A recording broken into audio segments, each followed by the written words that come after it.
might not know it looking at me, but I am a recovering junkie.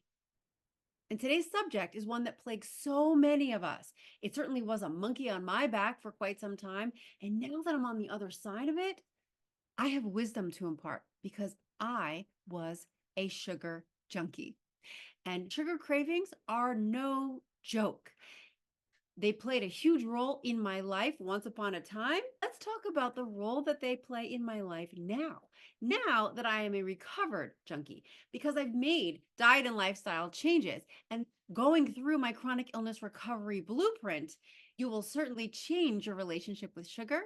It sure will. Hi, I'm Allison Samon, your functional nutritionist, and I want to welcome you to this growing community of people who are ready to get out of chronic illness, escape mystery symptoms, and I help them to get fit, energized, and pain free in ways that are easy, fun, and sustainable. Are you craving more?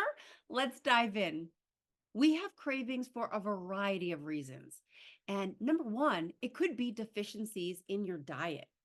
Remember back in the 1990s? Maybe you do, maybe you don't, but there was this big push to fat free. It was the whole craze. Everything had to be fat free, and there were a whole bunch of products that came on the market to support the fat free, what everybody was wanting. That was the buzzword, fat free, fat free. However, when you eliminate this major macronutrient from your diet, you're going to have cravings, and in particular, sugar. It's like the yin and the yang. The amount of sugar consumption in the United States, anyway, went way up as the consumption of fat free went up. Why is that? Well, if you take away fat, there's no flavor. So they needed to add sugar in with sneaky little ingredient names. So we were sort of tricked into thinking, well, this is really good because it's zero fat and low calorie. But that's part of the reason why all of the packaged and processed foods that came about during this trend, and none of these are the ones that I recommend, they were loaded with sugar to give it flavor. And if you were like me, I could eat a whole sleeve of cookies because they were fat free and only 150 calories. Therefore, I thought I had a free pass.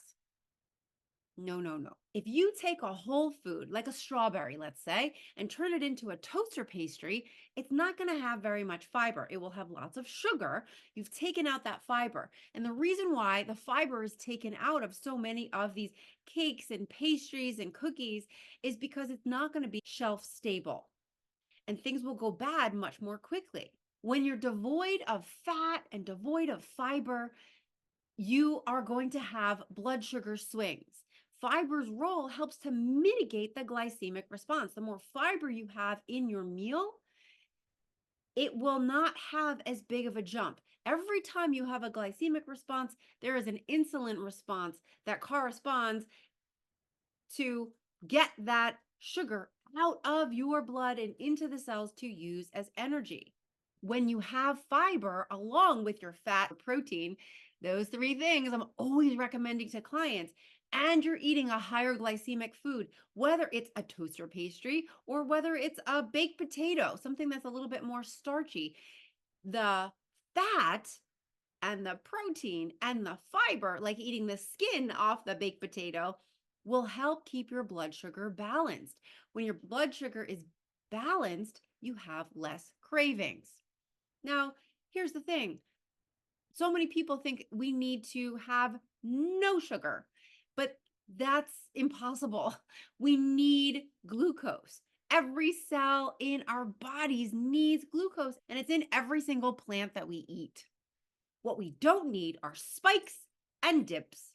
Spikes and dips. So if you do a CGM, a continuous glucose monitor, you don't want to see more than a 30-point swing after you eat. It's always going to go up after you eat because you're eating to get energy to raise your blood sugar that was low. But over time, this wreaks havoc on your body, the spikes and the dips. It accelerates aging, it messes with your hormones, it helps you to store the unused sugar as fat. It causes problems in your liver because all of this energy is not being expended What are you going to do with it? It gets stored for later. When you're still not using it because it's so overloaded, now you have a fatty liver. Now your liver is impacted, it's stressed out, and then you're not able to detoxify. If you didn't catch my last video on 8 foods to have for your liver, you may want to check that out. Now back to cravings. So if you're having craving, ask yourself, am I getting enough fat? Am I getting enough fiber? Do I have a gut infection? Oh, sometimes there's an overgrowth of bugs that make us feel that we need more sugar because that's how they survive. So they are telling your brain, signaling to your brain, give me more sugar.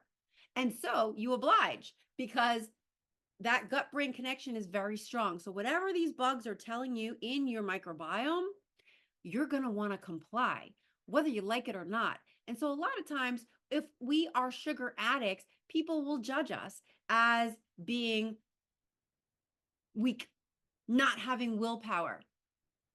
That's not always the case. Sometimes we are emotionally eating, guilty. I am an emotional eater and I have been since way back.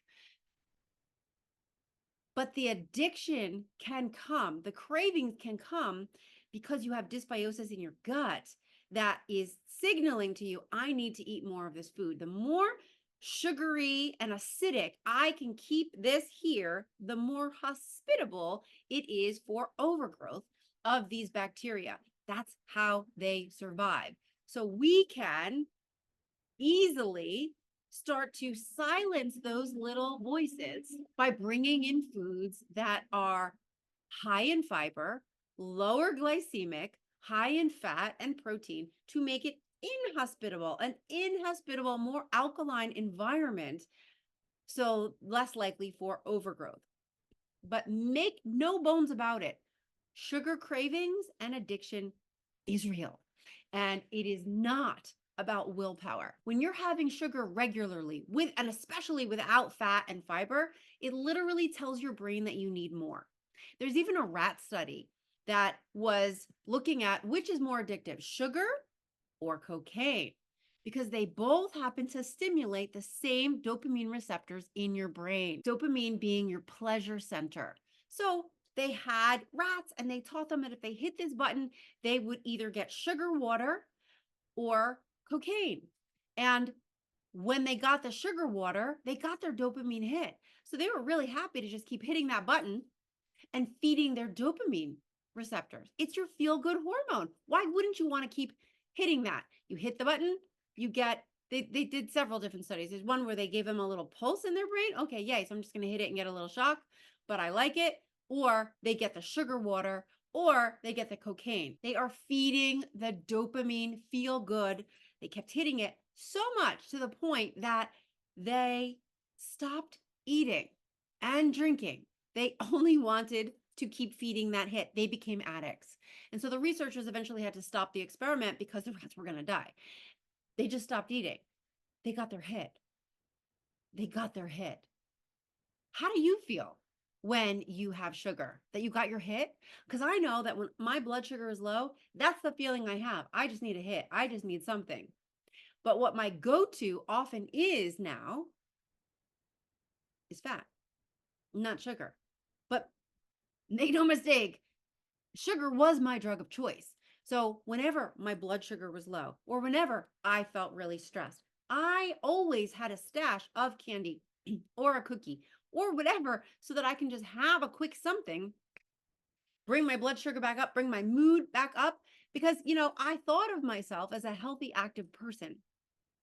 I worked out, I didn't drink soda, I didn't drink coffee, and everything I had was fat free and low calorie because, I'm a healthy person. But I wasn't healthy. I had constipation. I had migraines that I took medication for.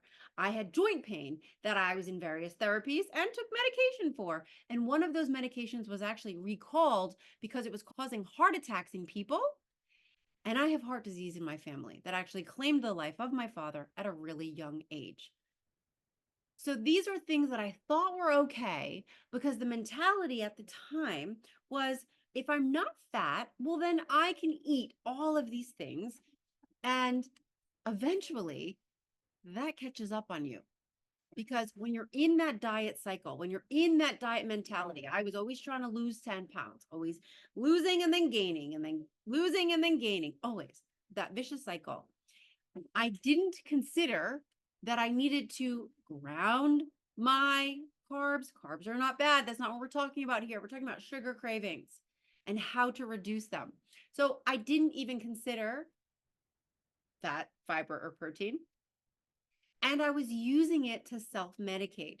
Whenever I felt sad, whenever I felt stressed, whenever I felt things were out of control, I would use sugar to shut my brain off, to feed that dopamine receptor. I feel really good. I feel so much better. But over time, you start to get the rolls under your bra line. You start to break out. You start to have joint pain. You start to have constipation. You start to have low energy. So if you feel like you're addicted to sugar, even reducing or eliminating caffeine can be helpful because it's the ups and downs. It's ups and downs of caffeine that include dehydration and blood sugar swings, and it can also cause your sugar cravings to become more frequent. And if you missed it, check out my video on what coffee fixes do to your hormones. That might surprise you. Once you bring in the fiber and the protein and the fat, instead of just something that's going to hit that sensor, your cravings will start to diminish. I promise you. Now, one of the things that I always like to do with clients is a water challenge, and it helps them break from that need to have coffee because they're getting hydrated. Coffee can dehydrate you. They're getting hydrated. Oh, they didn't even realize that that's what they needed. And that's one of the things that I talk about all the time is what is it that you need? And people think that it's coffee. Oh, I need to have my coffee. I can't do anything. Don't talk to me until I have my coffee. It's not coffee that you need.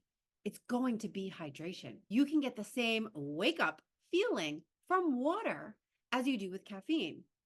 And that's why I never recommend, if you're still going to have coffee or still, it's still working for you, you're not having any of the issues that I enumerate in that coffee video, never do it on an empty stomach because you will over time create this situation, a more low acid situation that allow for overgrowth and start this whole chain of events again. Crowding out the sugary foods by bringing in other foods that are going to satisfy you, that are going to help you to be sufficient instead of deficient, will help to reduce the cravings. When you wake up in the morning, you are fasting. You're on empty. And what's the first thing you do when you wake up? Don't say brush your teeth. Go to the bathroom. You're going to pee out 1 liter to 1.5 liters of liquid. You are dehydrated. It's not coffee that's going to give you the energy. It's water. If coffee is what you're reaching for, you're setting yourself up for more sugar cravings. Now, oftentimes you crave sweets if you're dehydrated. So if you feel like, oh, I really need to have something, I need something, have a glass of water first, wait a few minutes, and then see what happens. Was it that you were dehydrated? Maybe. Now, I don't know about this community, but maybe before you were here, if you were drinking sodas and soft drinks, it's the #1 source of sugar here in America. I think the average American consumes 150 pounds of sugar per year, and that's from all of the things that we may just have a little bit of. And it's just one cookie, it's just one drink, it's just one cocktail. And then one by one, little by little, throughout your day, day after day, day after day, week after week, month after month, whether it's the coffees or the sodas or the teas or the cereal or the salad dressings, whether it's in the bar, whether it's the fruit salad, all of the things that we tend to have either in abundance or little by little, by little by little by little. And then we wonder why we have the digestive issues, the reproductive issues, the migraines, the low energy, the skin issues, all of that. Just so you can have some sweetness. But get this, you can still have sweetness. You can have sweetness. You can have dessert. I talk about this with my clients all of the time, and it's really important to get. Having things that are naturally sweet, that are also healthy and delicious. Things like sweet vegetables, sweet potatoes. What are your favorite sweet fruits? I mean, I love watermelon, berries. They're naturally sweet, low glycemic. And actually, when you eat them, because they're so fiberful, you don't crave sugar. You get satisfied because they're sweet. You don't crave sugar. Sweetness doesn't beget sweetness. Sweetness is actually one of the flavor profiles on your tongue. And if you're not getting enough of it, you will crave more. So you can satisfy that craving with things like beets. Beets are nice and sweet. Butternut squash, I love, love, love. I mean, to me, they're like candy, roasted in a little avocado oil or coconut oil. It's just so good. And if you're not used to eating this way, the more you bring in because of the fiber content, because you're having it with protein and fat, you're going to feel satisfied and not having cravings for anything, really. It should go without saying in this community that we want to avoid chemicals and artificial sweeteners. So I want to talk about that for a moment. Foods with added sugar. So there's so many artificial sweeteners that are in things, and that's why I really want to emphasize focusing on reading labels, not the front of the package that is the marketing to bring you in, but the back, because all of the hidden sweeteners that exist to make our food sweeter and more addictive so that we buy more, to keep the calories low so that we're thinking, oh, that's healthy. And if they're going to have fat free because we still are afraid of fat, they're going to have all of these ingredients that are really just a bunch of crap that gives you headaches, nausea, anxiety, depression, brain issues like dementia over time. They're linked to skin rashes, all this stuff in artificial sweeteners. Also, making you crave more and more product. Does actual food make you crave more? You may think, oh, I really want something because you're associating in your prefrontal cortex, you're associating good feelings or feelings of celebration or love, sweetness. When you get sweetness in your external environment from a loved one, from a significant other, from a child, from a pet, from nature, you won't have cravings as much. But we fill ourselves up with all of these products and all of these things to give us that thing that we are missing, deficiencies, more deficiencies. So the refined sugar, things like high fructose corn syrup, this is something that just elevates your insulin levels and helps with obesity and cravings and cavities and cardiovascular disease. And a lot of the corn derivatives are often genetically modified. And so that's that double whammy. So not only is it highly sweet and sugar that just spikes your own blood sugar, but also it's genetically modified. And then there's all these other unintended consequences with genetic modification. And if you want to learn more about that, be sure to watch my video on This Is Why You're So Tired. And be sure to get my chronic illness recovery guide, because I walk you through the 5 major steps that I made in changing my diet and lifestyle that helped me to conquer my sugar cravings and also the constipation, the joint pain, the migraines without medication. And so that's all in there in the guide, which I've linked below. So I hope you'll get it, and I hope you'll come back and comment and let me know, how is it working for you? It's not going to take you over 10 years to resolve your issues if you get that guide and get started right now. So back to your craving. When you're consuming a lot of these genetically modified corn products, which you will see as a source of sugar in your packaged and processed foods, they're making them genetically modified so that they can theoretically grow more crops that aren't being destroyed by bugs. Yet what they're doing is contaminating the soil that the plants grow in by spraying more, and I mean millions of pounds of pesticides that are getting into our soil and our groundwater, which also messes with your hormones, which makes you crave more sugar. It's all a delicate balance, a delicate house of cards. The pesticides that are in genetically modified food doesn't really wash off. And some of them, like corn and soy, are designed to kill bugs. So they have a pesticide in their DNA. And so if it's designed to kill bugs, you're then ingesting this stuff, whether it's external or internal, that's wreaking havoc on your gut microbiome. So remember, if your gut microbiome, the good guys are being killed off, the bad guys are overgrowing, craving sugar, you're creating this vicious cycle. And all you did was buy something that was fat free or looked like it was healthy because it's got corn. Corn's great. We love corn. And you're actually perpetuating cravings and a lot of chronic illness symptoms just by foods that you're eating. So what do? Let's get some good sources of sweetener. You're already changing your foods. You're bringing in more whole foods. You're making sure that you're having that fiber. You still can have dessert. You still can have things that are sweet.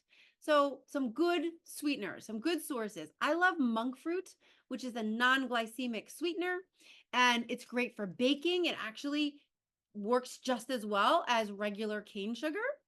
And Lakanto is a brand that I really like. I also like stevia, real stevia, not cut with other things, not with alcohol or erythritol, just stevia. And you can do drops or you can do green stevia. I will use green stevia. You need the tiniest amount of stevia. I use a 16th to an eighth, where I would use a cup of sugar. I use just a teeny, tiny amount because stevia is like 100 times more sweet than sugar. You only need a tiny amount, but it's antifungal, antibacterial. And so even if you had an infection, you can still have stevia. You can still sweeten things.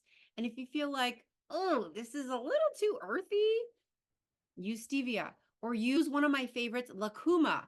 Lucuma is a fruit from Peru. You can use that as a sugar substitute, a nutritive sweetener, as opposed to non-nutritive sweeteners. The non-nutritive sweeteners, like your Splenda and your Equal and your Sweet and Low, those are all neurotoxic. Those don't do well for your brain. So you kind of want to be avoiding them and stick to monk fruit, stevia, lucuma, even coconut sugar is better. Green stevia is really great. It has health benefits. If you feel like your smoothie is a little too earthy because you're trying to get all these good whole foods in, put a little stevia in it, put a little monk fruit in it. It's all better. Put a little lucuma in it, all better. I put green stevia in my chia pudding. I put some protein powder in it and some green stevia. Zhuzh it up. Zhuzh it up however you like, as long as it's healthful. Maple syrup you can also have. If it's a tablespoon, like when I make my balls, my chocolate balls, I'll put a tablespoon of maple syrup in there, and it's divided into 12 different balls, and it's got minerals and vitamins in maple syrup. Honey is a good sweetener. Coconut sugar is a better sweetener. Dried fruit. Now remember, it's all going to be higher glycemic. So if you do have an infection, you don't want to go for things like coconut sugar and maple syrup and honey per se, or dried fruit, because you are then doing too much of feeding the wrong bacteria. Dried fruit wouldn't be the go-to if you have sugar cravings, but if you're going to have it with nuts and seeds, never by itself. It's always going to be rounded out or grounded. Ground your sugar, ground your carbs. How else can you reduce cravings? Exercise, being physically active. Now, are you physically active? I know that when we have chronic illness, you have a lot of health issues, you have a lot of symptoms, you have a lot of aches and pains. Sometimes that falls by the wayside. But are you physically active for at least 10 minutes a day? Whatever it is that you can do, even if it's just moving your arms up and down, even if it's just going for a walk for 10 minutes, start slow, especially if you haven't been exercising, especially if you don't have the strength and mobility or you're working on it. But the more you work on it, the less cravings you will have and the more mobility and strength you will gain. So I don't know if it's a lack of desire, or sometimes you don't have the energy, or you don't have the physical capability, and that's okay. You do what you can. Start with things like walking, walking after a meal. If you walk for 20 minutes, so that's 10 minutes in one direction, turn around, walk back.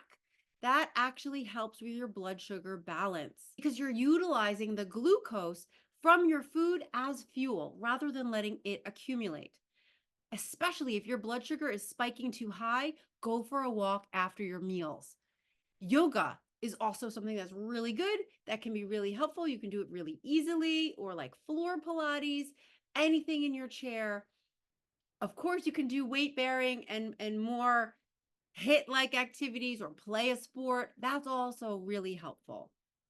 But if you're seeing those spikes, having some kind of physical activity after you eat will help bring those spikes down. Exercise helps with your blood sugar. It boosts your energy. It releases tension and it will relieve that need to self-medicate with sugar. For me, I was self-medicating with sugar, not for lack of exercise, because I did that, but I wasn't sleeping.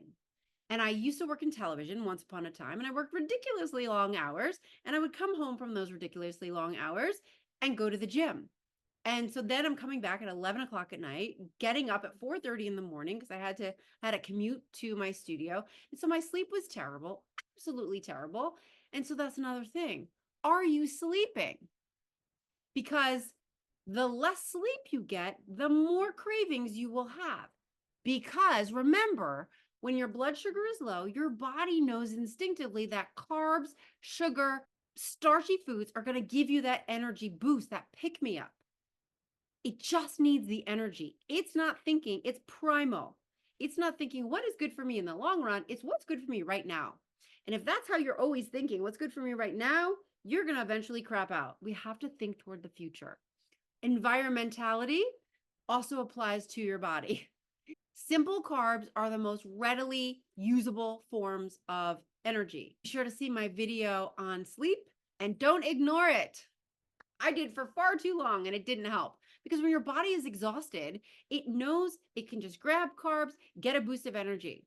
And so getting a handle on your sleep, getting a handle on how your microbiome works, those are also going to reduce craving. Otherwise, if you're in that cycle of grabbing carbs, you're setting up a full hormonal cascade that's very problematic now and in the long run. So if you're in a chronic state of stress and you're sleep deprived, your body knows that the quickest form of energy is that sugar hit.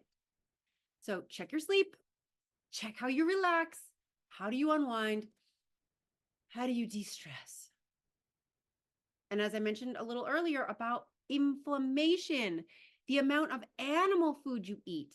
So when you think about the yin and yang, which is in traditional Chinese medicine and macrobiotics, there's a principle of eating. And I mentioned this a little bit earlier about inflammation and the amount of animal food that you eat. So when we think yin and yang, which is in traditional Chinese medicine and macrobiotics, there's a principle of eating, which is animal foods are yang and sweets are yin. So you have to balance that. If you're having too much yang, you're going to crave yin. If you're having too much heavy animal foods, heavy fat, heavy oil, heaviness, you're going to crave yang, which is lighter and sweeter. Vegetables also fall in the yin category. I know that when I travel, when I go to travel for the holidays and they're not eating the way I like to eat, and I just kind of go along with it, I find that I crave salad. If there's a lot of pastas and a lot of like hearty cooked food, a lot of sweets, a lot of that yang, I will crave a salad with all of the fixins. You actually can crave salad. I'm here to tell you. If you have too much of one thing, too much warming foods, you're going to want cooler foods. Too much salt, you're going to want sweet. Too much sweet, you're going to want salt. Experiment with that. What do you notice you crave? If you have a little bit more of this, what do you want more of? And I always ask my clients to do this when they're journaling. We like to monitor their food and their poop and their mood. So I want you to pay attention to how you're feeling. How do you feel when you eat these things? Because you know, if I see that there are a couple of cookies, and please be honest when you are tracking, because we want to get to the root cause. We want to find that aha and put those two pieces together so we can create a better plan.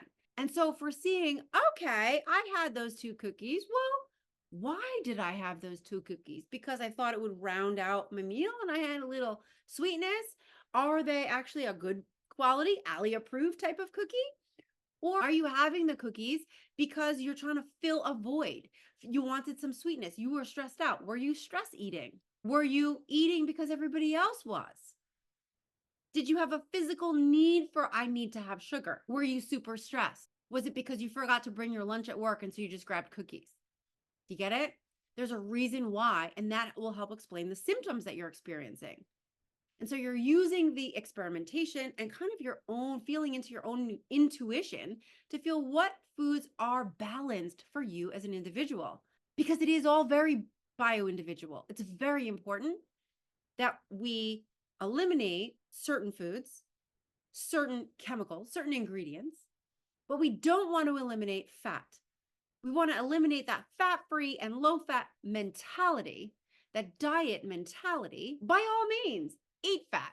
Avoid fat-free and low-fat packaged snack foods, and instead eat things that are naturally fat-free and low-fat. But don't be afraid of the fat. Your liver loves fat. Your hormones love fat. Your brain loves fat. So we love good fat. Anything that's going to be packaged or processed and fat-free, no. Remember, you want whole foods as much as possible. The packaged and processed foods usually contain high amounts of sugar to compensate for the lack of flavor. And then that sets you up for that whole roller coaster. And instead, experiment with herbs and spices like cinnamon that actually help to balance your blood sugar, turmeric, nutritional yeast, coriander, nutmeg, clove, cardamom. They naturally sweeten your foods. Nutritional yeast has chromium in it that can help with blood sugar balancing. If you are constantly having hypoglycemia, it will help keep your blood sugar stabilized. Nutmeg, clove, cardamom naturally sweeten your foods and reduce cravings because you're getting the sweetness on your tongue. And almost most importantly, they're all kind of important, slow down. I was in the worst health of my life. I happened to be in my dream career at the time. I was working in television. I was doing all of the things, all of the great fun things, but I was falling apart because I wasn't devoting myself to self-care. I was on the go, go, go, go, go all the time. I was using sweets to compensate for the social life that I wasn't having, the dates that I wasn't having. Dating was really hard. My father had passed away from at a really young age, and it was a huge shock that he even had heart disease, let alone that he was going to die that day. And it was tragic, and there was trauma. And I was self-medicating. That was my drug. Some people turn to alcohol or recreational drugs. Mine was sugar, which was actually easier to get because you just had to walk into the drugstore, and they're usually on sale. Perfectly socially acceptable to sit and eat a bag of candy at work, on a bus, at a party, at your home. Perfectly socially acceptable. Nobody questioned why I was eating what I was eating, why I was eating so much of what I was eating. Because as long as I worked out, it was all good. As long as you're not fat, you're all good. Eventually, it creeps up on you.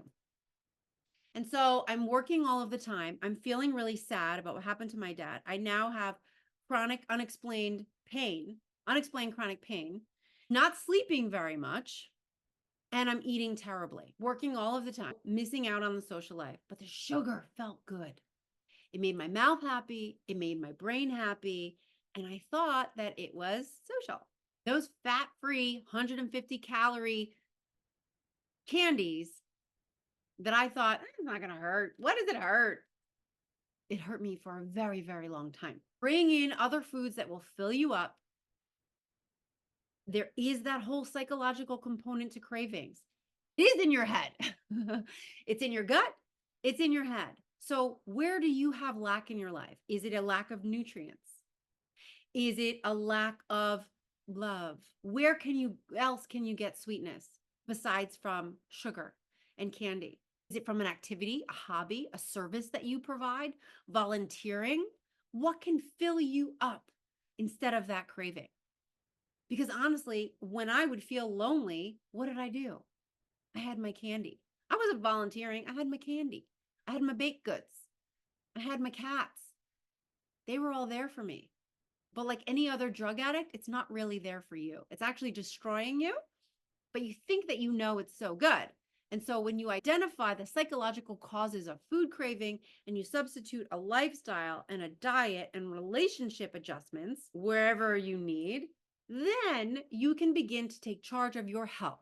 And so when you feel in control over your life, and remember, you absolutely biologically require sugar, but we want to get it from natural sources as much as possible. You can still have dessert. We talk about this a lot around here, and I'm going to say it again. We're just changing the ingredients that we use, the information that we feed your body. You can have dessert. It's not that you can't have brownies or donuts or cookies or cake. Personally, I make them myself more often. I find it more challenging to get them elsewhere, but it can still be done. You can still go out for ice cream even. But I'm going to free you because you won't feel the need to have them every single day. They don't have power over you anymore. They don't have power over me anymore. I can choose to, and then I won't eat the whole carton. I won't eat the whole box. I can buy them, stock up because I have a party coming up, and I'm not going to tear into them. I'm not, lock them up, keep me away from them. Do you get what I mean? Are you game to try? Is there protein and fiber in whatever your treat is? It's the sugar that tells your brain that you need more. You can have everything you want. Not everything has to be a health food, but it also shouldn't be the worst thing ever for you to eat. You get to change your relationship with sugar. And how that happens is to change the information that you put into your body. You change that information, your cravings go down, you start to fill yourself up with other things, and then you are in complete control over dessert, over your emotions, and you're up leveling instead of buying that fatty, fat crap that you see out there like a store-bought cake, cookies. I'm not even tempted to eat that stuff. I look at the ingredients, I'm like, oh, hell no. I'll take pictures of it and I'll post it on social media, but I am not even tempted. That's what changes when you change the information. Your mouth doesn't want it anymore. Your brain doesn't want it anymore. Your body doesn't want it anymore. And so you too can start to see your cravings go away and your symptoms start to go away. And you have empowerment over your body and your thoughts. I hope that this is helpful for you. I hope that you will grab the Chronic Illness Recovery Guide linked below and check out some of those other videos that you may have missed. This is such a key piece, and I promise you it is easier than you thought. I'd love for you to comment below if you're a junkie like me and what you plan to do about it. Please like my channel so that it can be seen by more and more people. And if you subscribe, you'll get notified when I release a new video. Thank you so much for being here. See you in the next video. Bye for now.